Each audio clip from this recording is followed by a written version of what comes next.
주인이 아이씨.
바이러스가 전 세계를 뒤덮은 지 2년이 지났습니다.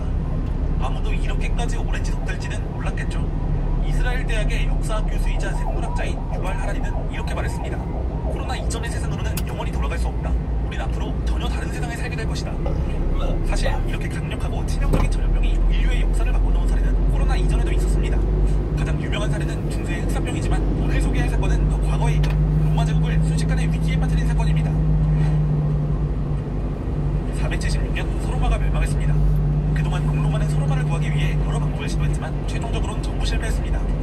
살아남은 동로마의 상황 역시 좋지만은 않았습니다. 동보트 쪽의 힘을 빌려 서로마를 멸망시킨 오두어케르를 죽이는 데 성공했지만 정작 동보트족과 다시 대립해 이탈리아와 아드리아의 일대가 강제로 동로마에서 이탈했습니다. 또한 서로마의 공청지대였던 북아프리카, 이베리아, 프랑스는 여러 게르만족이 차지했으며 주변에선 이민족의 침입이 계속되고 있으니 누가 보더라도 로마 제국은 몰락했다는 것을 알 수 있었습니다. 이런 절망적인 상황 속에 527년 8월 1일 유스티니아누스 1세는 삼촌의 뒤를 이어 황제에 올랐습니다. 그는 로마를 다시 위대하게 만들려는 사명감에 가득 차 있었는데 533년부터 옛 로마의 영토를 수복하기 위한 전쟁을 벌였습니다. 유스티니아누스 1세의 군대는 534년 반달 왕국을 멸망시키며 북아프리카 일대를 수복했고 535년엔 이탈리아에 있는 곰보트 왕국을 공격해 시칠리아를 시작으로 540년엔 수도 라빈나를 정복하는 등 곰보트 왕국 멸망을 목전해두며 승승장구를 이어갔습니다. 그런데 541년 나일강 항구에서 역병이 발견됩니다. 당시 이집트는 동로마 각지에 식량을 수출했기 때문에 큰일이었죠. 역병은 곧 제국 전체로 퍼져나갔습니다. 동시에 동쪽 사산왕조 페르시아와의 전쟁이 이어지며 옛 로마 땅을 수복하기 위한 전쟁은 모두 정지되었습니다. 유스티니아누스 역병이 인류 역사 최초의 역병이거나 광범위한 지역에 처음으로 사격을 해빈 역병은 아닙니다. 다만 이전에 있었던 아테네 역병이나 안티니우스 역병은 기록이 애매하거나 미미하고 비교적 적은 지역에서 유행했죠. 반면 유스티니아누스 역병은 목격자들의 증언이 풍부하고 증세와 경과에 대해 상세하게 기록되어 있으며 남쪽으로는 아프리카, 북쪽으로는 잉글랜드, 서쪽으로는 이베리아, 동쪽으로는 페르시아에 이르기까지 정말 광범위한 지역에서 유행했기 때문에 인류 역사 최초의 팬데믹이라고 부르기도 합니다. 유스티니아누스 황제 때 퍼졌다고 해서 유스티니아누스 역병이라고 부르는 이 병은 오늘날 패스트로 추정합니다. 당시의 기록을 보면 걸린 사람은 수일내로 갑자기 열이 나며 겨드랑이나 귀, 넓적다리 근처에서 각종 염증이 난다. 또 환자는 고열로 인해 각종 환각과 두통, 설사로 고통을 받는다 라고 합니다. 이 증상은 800년 뒤에 중세를 파괴하는 흑사병의 증세와 비슷한데 다만 전파력은 중세 흑사병이 더 강했다고 합니다. 유스티니아누스 역병은 아프리카에서 발원한 것으로 추정하고 있습니다. 페스트의 초기 발원지는 유라시아 초원지대와 인도 히말라야 산악지대, 중앙아프리카 대우수 지역으로 추정하는데 그 당시 각 발원지 주변의 지구와 공로마까지 오는 전파 규모를 봤을 때 유스티니아누스 역병은 아프리카에서 시작된 걸로 보는 것이 합리적이었습니다.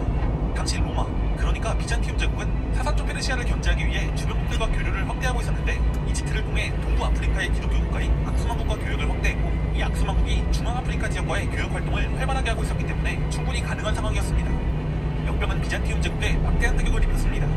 당대 기록에 의하면 수도 콘스탄티노플에서만 사망자가 하루에 16,000명씩 나왔고 총 30만 명 이상 죽은 것으로 추정하고 있습니다. 사망자가 너무 많고 빠르게 증가했기 때문에 정부에서도 26만 명이 넘은 시점에서 사망자 추산에 어려움을 느끼고 포기했습니다. 또한 행정을 처리하는 것도 사람이다 보니 역병은 행정도 마비시켰죠. 당시 콘스탄티노플 인구는 약 50만 정도일 것으로 추정하는데 사실상 수도 인구 절반이 날아간 시점에서 추산을 포기한 셈이었습니다. 역병은 최초 발생하고 3년이 지난 시점에서 제국 인구의 20에서 25%를 죽음으로 몰고 갔습니다. 역병은 쉽게 사라지지 않았습니다. 그나마 약 50년 뒤인 590년에 잠잠해졌는데 이때까지 전 지역에서 감염으로 사망한 인구를 누적 3천만 명에서 5천만 명 정도로 추정합니다. 당시 세계 인구를 3억 명 정도로 보니 세계 인구의 10%가 사망한 것과 마찬가지였습니다. 예나 지금이나 전통적으로 인구가 많은 중국과 인도는 당시 역병의 피해를 입은 기록이 없는 것으로 봤을 때 유럽과 북아프리카, 중동 일대에서만 저만큼의 사망자가 나온 것으로 보입니다. 알 수 없는 역병이 급속도로 퍼지기 시작하자 비잔티움 제국에서도 역병의 원인을 찾기 시작했습니다. 당시 전염병 발생에 대해 두 가지 의견이 존재했는데 하나는 종교적 타락으로 인해 생겼다는 주장이고 하나는 그냥 자연적으로 발생했다는 주장입니다. 이때 시대가 시대이다 보니 종교적 이유로 나타난다고 믿는 사람들이 더 많았다고 하네요. 의사들은 병의 원인을 찾기 위해 사망자의 시신을 해부해봤지만 시대적 한계로 인해 별 효과를 보지 못했고 막연하게 나쁜 공기로 감염되는 것이라고 말했습니다.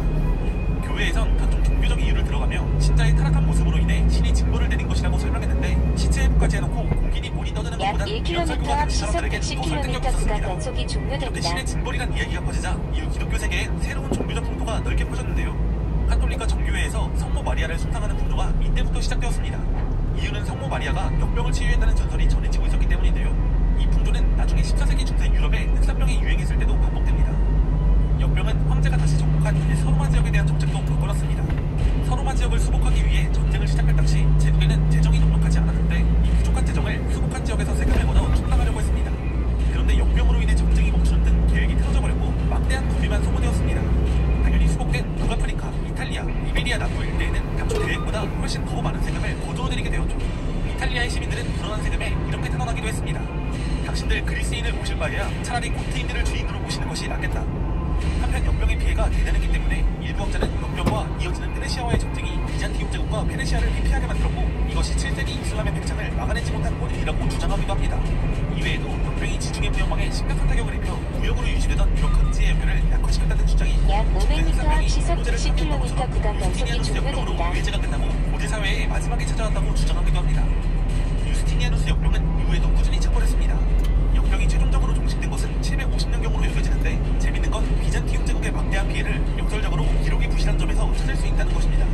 학자가 논문에 인용할 만한 자료가 6세기 이후 점점 줄어들다가 7에서 8세기쯤엔 자취를 감추고 9세기 이후가 되어서야 다시 나온다고 합니다.